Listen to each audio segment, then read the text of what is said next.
सभी को मेरा नमस्कार।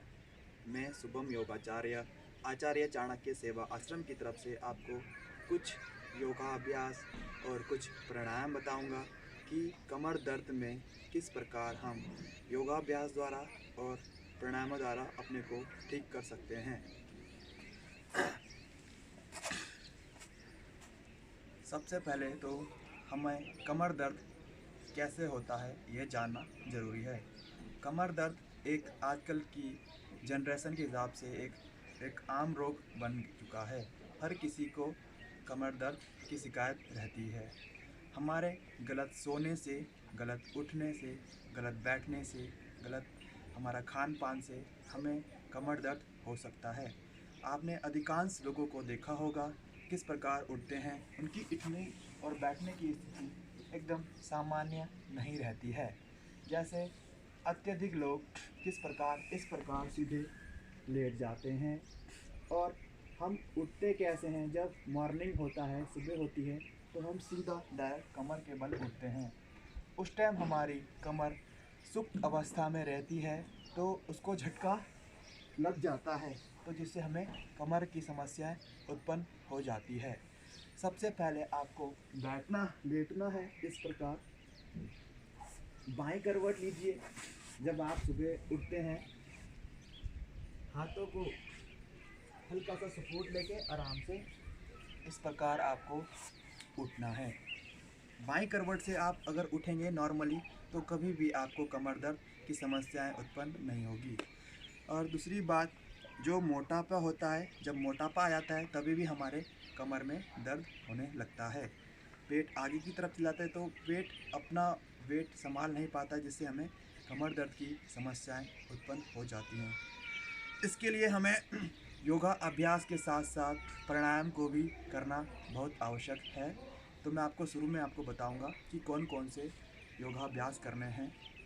सबसे पहले तो आप किसी भी सुखासन में बैठ जाइए। आप सुखासन, पद्मासन, स्वस्तिक आसन, कोई भी एक आसन में आप बैठ सकते हैं। उसके बाद अपने हाथों को ज्ञान मुद्रा में रखें। अपनी श्वासों को और प्रश्वासों को छोड़ते रहिए। लंबा श्वास लीजिए, लंबा ही प्रश्वास कीजिए। अपनी श्वास और प्रश्वास को देखते रहेंगे, किस प्रकार हम श्वास ले रहे हैं, किस प्रकार हम श्वास छोड़ रहे हैं। श्वास और प्रश्वास का हमारे पूरे शरीर पर बहुत अत्यधिक प्रभाव पड़ता है। हम अपने फेफड़ों को पूरा फुलाएंगे, लंबा श्वास लेते हुए, श्वास को छोड़ते हुए अंदर की तरफ, लंबा श्वास लेते हुए बाहर की तरफ, श्वास को छोड़ते हुए अंदर की तरफ। आंखें बंद करके 5 मिनट तक लंबा श्वास और श्वास को छोड़ना है। पहले हमें अपनी ब्रीथिंग पर ध्यान देना है, हमारी ब्रीथ कैसी चल रही है, लंबा श्वास लेते हुए, श्वास को छोड़ते हुए। आज मैं आपको ये भी बताऊंगा, हमारी जो राइट नोस्ट्रल होती है वो ईड़ा नाड़ी, और हमारी जो बाई नोस्ट्रल होती है वो पिंगला नाड़ी होती है, और इसके बीच में सुषुम्ना नाड़ी बहती है। तो हमें सबसे पहले श्वास और प्रश्वास पे ध्यान देना होगा। हमारे शरीर में 72,000 नाड़ियाँ होती हैं, जो हम अपने प्राणायामों द्वारा इसको ठीक कर सकते हैं। हमने इंटरनल ऑर्गन को मजबूत बनाने के लिए भी हम प्राणायाम कर सकते हैं। आसन से हमारी बाहर के जो अंग हैं वो शुद्ध बनेंगे, स्वस्थ होंगे, और जो हमारे प्राणायामों द्वारा हमारे अंदर के ऑर्गन मजबूत बनेंगे। तो हमें ऐसे ही हार्डवेयर, जैसे सॉफ्टवेयर होता है कंप्यूटर को, आपने देखा होगा, हार्डवेयर हमारे आसन के द्वारा और सॉफ्टवेयर हमारे प्राणायामों के द्वारा। चलिए अब उसमें आपको कमर दर्द से संबंधित थोड़े आसन बताते हैं, कैसे करना है, कैसे नहीं करना है। सबसे पहले आप अपनी नी को ड्रॉप कीजिए, नी को डाउन कीजिए, पैर को फ्लैट रखिए। नी और हिप का एक सीध में रहने चाहिए, अलाइन। अपने हाथों से पहले अपनी एल्बो को डाउन कीजिए, नापिए अपने हाथों को, और एक हाथ का गैप लीजिए। हाथों की उंगलियों को पूरा खोलिए, सामने देखेंगे। ये टेबल टॉक पोजीशन है। इसमें लंबा श्वास लेते हुए उठाएंगे अपनी कमर को ऊपर, कर्व बनाएंगे। एक्सेल, श्वास को छोड़ेंगे, पूरा अपनी हंच बनाएंगे। फिर से लंबा श्वास लेंगे, उठाएंगे अपनी कमर को नीचे की तरफ और ऊपर देखेंगे। Cat in cow pose. Now exhale, श्वास को छोड़ेंगे, फिर से लंबा श्वास लेंगे, श्वास को छोड़ेंगे, लंबा श्वास लेंगे, श्वास को छोड़ेंगे, लंबा श्वास लेंगे, श्वास को छोड़ेंगे। यह स्लिप डिस्क वालों के लिए भी लाभकारी है, साइटिका वालों के लिए भी लाभकारी है। लंबा श्वास लेंगे, श्वास को छोड़ेंगे। इनसे एक्सेल करते हुए अपने हेड को डाउन करेंगे, बालासन में रेस्ट करेंगे। यह हमारा प्रथम आसन हुआ जो कमर दर्द जिसको वह 5 मिनट तक इस अभ्यास को करेंगे, कैट इन काउ पोज। आपका कमर दर्द बिल्कुल रिलीज हो जाएगा, क्योंकि एक अभ्यास को करने के लिए मिनिमम समय 1 मिनट होता है और मैक्सिमम 5 मिनट। जब आप 5 मिनट उस आसन को करेंगे तो आपके शरीर में उस बीमारी को पूर्णतः समाप्त किया जा सकता है। उसके बाद अगला आसन है, अपने हाथों को अपने चेस्ट के अगल बगल रखेंगे। अर्धभुजंग आसन भी बोला जाता है। दोनों पैरों को मिला भी सकते हैं, दोनों पैरों को खोल भी सकते हैं। आराम से लेट जाइए। सबसे पहले आराम से उठेंगे, इस प्रकार से सामने देखेंगे, लंबा श्वास लेंगे और श्वास को छोड़ेंगे। 10 ब्रीथ, 15 ब्रीथ, 20 ब्रीथ, जितना आपके सामर्थ्य हो उस हिसाब से कर सकते हैं। और श्वास को छोड़ते हुए नीचे, एक्सेल डाउन, और हाथों को खींचेंगे लंबा, श्वास छोड़ेंगे और श्वास को लेंगे। जो एडवांस करना चाहते हैं, जब 10-15 दिन इस आसन में हो जाएंगे, उसके बाद हम थोड़ा एडवांस भी कर सकते हैं इसमें। अपने हाथों को अपने चेस्ट के अगल बगल रखिए, लंबा श्वास लीजिए, भुजंग आसन के लिए करेंगे। अपने शोल्डर को पीछे की तरफ खींचेंगे, सामने देखेंगे, लंबा श्वास और श्वास को छोड़ेंगे। 15 ब्रीथ, 20 ब्रीथ, जितना भी आपके सामर्थ्य हो उस हिसाब से इन आसनों को करेंगे। And slowly exhale down, release. फिर से हाथों को आगे की तरफ खींचेंगे। एक आसन को हम 3-4 बार दोहरा सकते हैं, 5-5 मिनट तक। इसके बाद इसका काउंटर पोज भी होता है, कमर दर्द वालों के लिए भी लाभकारी और आपके थायराइड वालों के लिए भी लाभकारी। मकरासन, मकरासन में टो को बाहर की तरफ रखिए, हील इन अंदर की तरफ, सामने देखेंगे, आंखें भी बंद कर सकते हैं। यह रिलैक्सेशन पोज है। ब्रीथ करेंगे, लंबा श्वास और श्वास को पूरा छोड़ेंगे।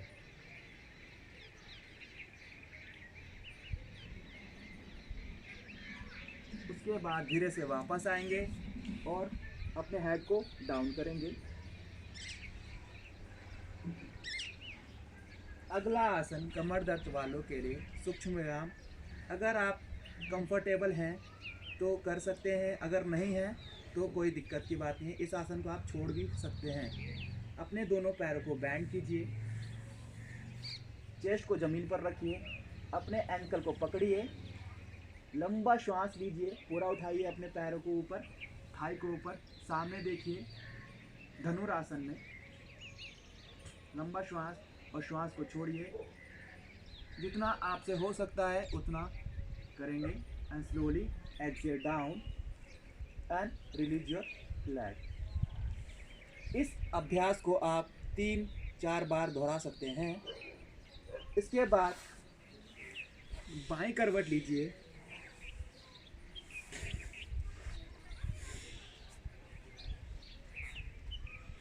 अगला अभ्यास पवन मुक्त आसन भी हम इसमें कर सकते हैं। अपने नी को बैंड कीजिए, अपनी छाती से लगाने की कोशिश कीजिए, लंबा श्वास लीजिए, श्वास को छोड़िए, दाहिने पैर के टो को अंदर की तरफ रखिए एक्टिव, लंबा श्वास और श्वास को छोड़ेंगे। 5 मिनट तक इस आसन में रुक सकते हैं। लंबा श्वास और श्वास को छोड़ के हम अपनी नी से नोज को टच भी करा सकते हैं। जिन्हें सर्वाइकल स्पॉन्डिलाइटिस की प्रॉब्लम हो वह यह अभ्यास इस प्रकार नहीं करेंगे, वह सीधे ही अपने नेक को नीचे रखेंगे। यही दूसरे पैर से दोहराना है। लंबा श्वास और श्वास को छोड़िए and release your right leg. दोनों पैरों को सीधे कीजिए। उसके बाद अपने दोनों पैरों को मिलाइए, बैंड कीजिए पवन मुक्त आसन में। लंबा श्वास और श्वास को छोड़िए। इनहेल एंड एक्सेल करते हुए नोज से नीज को टच भी करा सकते हैं। जिन्हें सर्वाइकल स्पॉन्डिलाइटिस है वो ऐसा नहीं करेंगे, वो सीधा ही इस प्रकार लेटे रहेंगे और नी को बैंड कर सकते हैं। यह साइटिका वालों के लिए भी लाभकारी है, यह वाला आसन पवन मुक्त आसन, और कमर दर्द वालों के लिए भी लाभकारी है, गैस वालों के लिए भी लाभकारी है। स्लोली धीरे से वापस आएंगे। लंबा श्वास और श्वास को छोड़ेंगे। यहीं से अपने दोनों हाथों को खोलेंगे, बाएं पैर को ऊपर उठाएंगे एंड स्लोली बाएं पैर को अपने दाएं तरफ ले जाएंगे। मरकट आसन में नी को बैंड भी कर सकते हैं। इस प्रकार पूरा पुश कीजिए अपनी थाई को नीचे की तरफ और अपने अपोजिट साइड देखेंगे, बाईं तरफ पूरा पुश कीजिए। कमर दर्द वालों के लिए, साइटिका वालों के लिए बहुत लाभकारी। और स्लोली कम बैक। धीरे से जितना भी आपका सामर्थ्य हो, 5 मिनट 2 मिनट तक आप एक आसन में होल्ड कर सकते हैं। उसके बाद अपने दाएं पैर को ऊपर उठाएंगे और बाएं तरफ ले जाएंगे अपने पैर को। फिर से वही अभ्यास दोहराना है।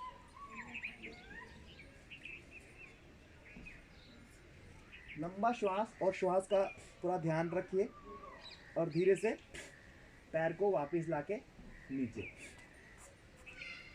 यह हम साइटिका वालों को भी करा सकते हैं, कमर दर्द वालों को भी करा सकते हैं।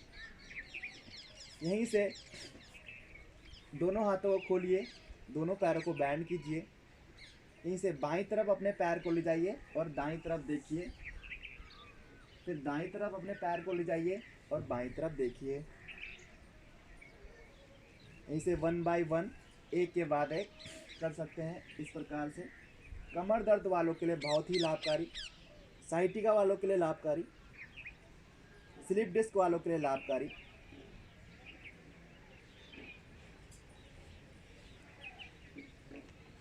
And slowly come back and release your leg. यहीं से अगला अभ्यास हम सेतु बंद का भी कर सकते हैं। नी को बैंड कीजिए, दोनों पैरों को खोलिए अपने हिप के अकॉर्डिंग या अपने शोल्डर के अकॉर्डिंग। यहीं से अपने एंकल को पकड़िए और अपनी जो बैक है उसको पूरा ऊपर उठाइए जितना हो सके अपने सामर्थ्य अनुसार। जो नहीं कर सकते हैं वह यहाँ पर नीचे बैक के पिल्लो भी लगा सकते हैं। लंबा श्वास और श्वास को छोड़िए एंड स्लोली एक्सेल डाउन। फिर से लंबा श्वास लीजिए एंड एक्सेल डाउन। जो एडवांस करना चाहते हैं, जब धीरे धीरे आप इस आसन में पकड़ पा लेंगे उसके बाद आप एडवांस आसन भी कर सकते हैं। जैसे आप ऊर्ध्व धनुरासन या चक्रासन भी कर सकते हैं। जैसे नी को बैंड कीजिए, अपने हाथों को शोल्डर के अगल बगल रखिए, लिफ्ट कीजिए अपने बैक को और अपने क्राउन को ड्रॉप कीजिए एंड स्लोली इनहेल लंबा श्वास लेते हुए या चक्रासन भी कर सकते हैं। And slowly down and release your leg. लंबा श्वास और श्वास को छोड़िए। यहीं से इसको थोड़ा बैक को रिलैक्स देने के लिए शेक भी कर सकते हैं। जो आपको यह चक्रासन कराया, यह जो एडवांस प्रैक्टिशनर है उनके लिए है, जो बिगनर्स हैं उनके लिए नहीं है। आप 2-3 महीने के बाद इस चक्रासन को कर सकते हैं, यह भी कमर दर्द में लाभकारी है। उसके बाद अन्य आसन भी हैं, जैसे उष्ट आसन भी आप कमर दर्द में कर सकते हैं, स्लिप डिस्क वालों के लिए भी लाभकारी। नी को अपनी नी पर खड़े हो जाइए उसके बाद अपनी कमर के पीछे हाथ लगाइए, जहाँ आपकी लंबर है वहाँ पर आपका अंगूठा रहेगा। अपने शोल्डर को पीछे घुमाइए और पूरा लंबा श्वास लेते हुए अपनी छाती का विस्तार करते हुए ऊपर देखिए, ब्रीथ कीजिए लंबा श्वास और श्वास को छोड़िए एंड स्लोली कम बैक अपने सामर्थ्य के अनुसार, और हाथों को ऊपर उठाते हुए एंड स्लोली एक्सेल डाउन। बालासन में अपने हेड को डाउन करते हुए एंड स्लोली कम बैक। जो एडवांस प्रैक्टिशनर है वो एडवांस भी कर सकते हैं। दोनों हाथों को ऊपर उठा के अपने बाएं हाथ से अपने एंकल को पकड़िए और दाएं हाथ से अपने दूसरे एंकल को पकड़िए। पूरा चेस्ट का विस्तार कीजिए एंड लुक बैक। पूरा पीछे देखिए, लंबा श्वास और श्वास को छोड़ते रहिए। धीरे से वापस आइए, दोनों हाथों को ऊपर उठाइए एंड स्लोली एक्सेल, श्वास को छोड़ते हुए नीचे बालासन।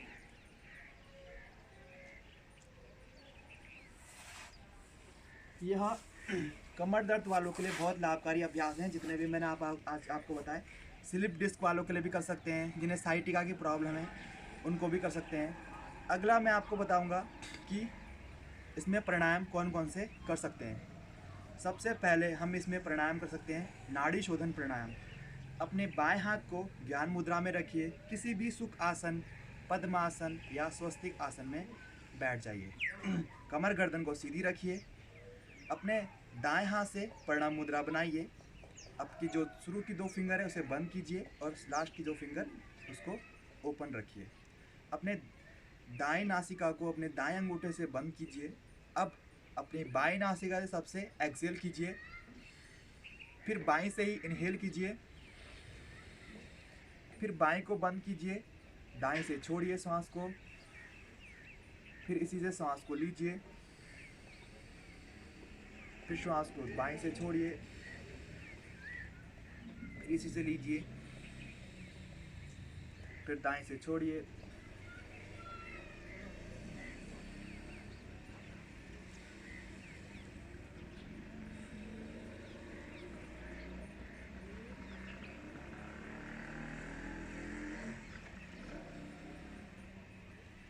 यह नाड़ी शोधन का अभ्यास हम 5-10 मिनट जितनी हमारी सामर्थ्य हो उसके हिसाब से हम कर सकते हैं।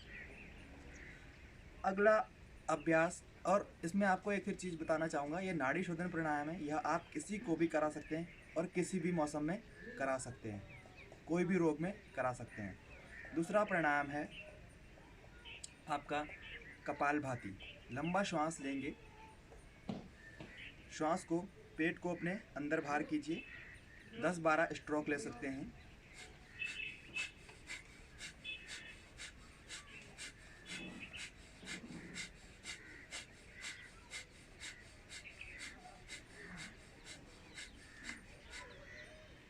जिनको पेट का ऑपरेशन हुआ हो या पेट से कोई संबंधी समस्या हो, वह थोड़ा गुरु की आज्ञा से ही कीजिए, गुरु की देखरेख में कीजिए, क्योंकि आपका ऑपरेशन कब है और कितना हुआ है, 6 महीने में, आपका 2 महीने का, तो उसका भी पूरा ध्यान रखिए कि ऑपरेशन हुआ है या नहीं हुआ है। इस अभ्यास को आप कर सकते हैं प्राणायाम को। इसके बाद हम कराएंगे भ्रस्तिका प्राणायाम। ये कमर दर्द वालों के लिए सारे अभ्यास। लंबा श्वास लेंगे, श्वास को छोड़ेंगे, लंबा श्वास लेंगे, श्वास को छोड़ेंगे, लंबा श्वास लेंगे, श्वास को छोड़ेंगे, लंबा श्वास लेंगे, श्वास को छोड़ेंगे, लंबा श्वास लेंगे, श्वास को छोड़ेंगे, लंबा श्वास लेंगे, श्वास को छोड़ेंगे। यह 3 प्राणायाम बहुत लाभकारी हैं कमर दर्द वालों के लिए। उसके बाद हम भ्रामरी प्राणायाम भी कर सकते हैं। अपने जैसे आप बैठे हैं वैसे ही बैठे रहेंगे, अपने हाथों को रखेंगे, षडमुखी मुद्रा बनाएंगे, रखेंगे, अपने आँखों को बंद करेंगे, अपने कानों को अपने थंब से बंद करेंगे। आपको बाहर की कोई भी आवाज़ सुनाई नहीं देनी चाहिए। अपना ही, जैसे मधुमक्खी गुंजन करती है उसी प्रकार से आपको गुंजन करना है, अपनी ही आवाज़ सुननी है, किसी बाहर की किसी भी आवाज़ को अपने अंदर प्रवेश नहीं करने देना है। देखिए किस प्रकार से लंबा श्वास लीजिए, श्वास को छोड़ते हुए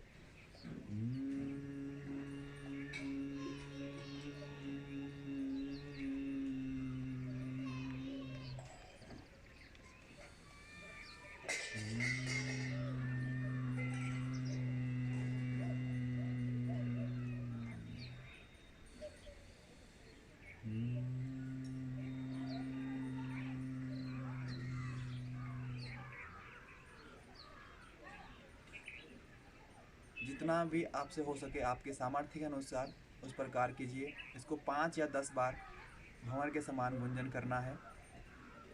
भ्रामरी प्राणायाम मानसिक तनाव से भी मुक्ति देता है। यह प्राणायाम आपको कमर दर्द वालों के लिए भी लाभकारी, साइटिका वालों के लिए लाभकारी, किसी भी प्रकार का आपको डिप्रेशन हो या कोई भी समस्या हो, नींद ना आती हो, अनिद्रा की प्रॉब्लम हो, उसमें भी यह भ्रामरी प्राणायाम बहुत लाभकारी है। यह जितने भी मैंने आपको अभ्यास बताए हैं, यह सारा कमर दर्द वालों के लिए बहुत लाभकारी हैं। आप इसको मॉर्निंग में सुबह कभी भी 7 बजे 8 बजे जब आपकी नींद खुलती हो कर सकते हैं। फ्रेश होकर अपने पेट को साफ रखिए। उसके बाद ये जितने भी आपको अभ्यास बताएं यह आप कर सकते हैं। और अपने खान पान का भी पूरा ध्यान रखिए और अपने उठने बैठने का, किसी भी जगह में बहुत देर तक बैठे नहीं रहना है। 2 से 3 घंटे तक, इतना देर तक किसी भी जगह में बैठे नहीं रहना है, वरना आपको अन्य बीमारी हो सकती है, जैसे साइटिका हो सकता है, स्लिप डिस्क की प्रॉब्लम हो सकती है, उसके बाद पैरालिसिस भी हो सकता है, कोई अन्य बीमारी भी हो सकती है। और श्वास प्रश्वास का पूरा ध्यान रखिए। और नाड़ी शोधन प्राणायाम आप हर समय कर सकते हैं, कभी भी कोई से भी मौसम में। जो मैंने आपको कपालभाति बताया था, भ्रस्तिका बताया था, ये हाई बीपी वालों को नहीं करना है, जो लो बीपी वाले हैं उनके लिए लाभकारी है।